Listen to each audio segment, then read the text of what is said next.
nga nung parado, nakatira sa Procris Aurelio. Tapos ako, nag-birthday, natawa ko katong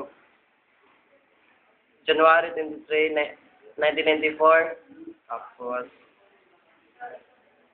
matagaan kong chance pag-eskwela sa ALS para makalaktod na kong eskwela sa secondary.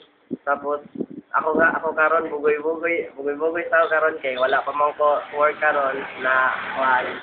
Tapos, ko pa eskwela sa ALS kay para mautro akong batasan tapos makuha kong chance sa maka-eskwela, maka-graduate man lang og secondary.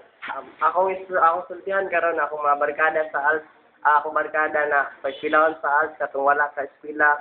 Tapos ako silang paniyon dire para maka-experience sila unsa ning ALS. Akong na ibutang sa nabaluan ako sa ALS ang pagpangga sa mga magulang o sa mga igsoon, sa imong mga kaila, tapos friend.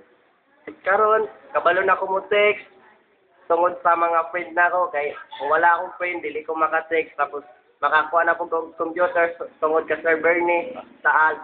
Salamat sa kayo na nahigmata ko sa akong kagahapon na ko sa unsay maayo og dili na trabaho kuan ba. Okay.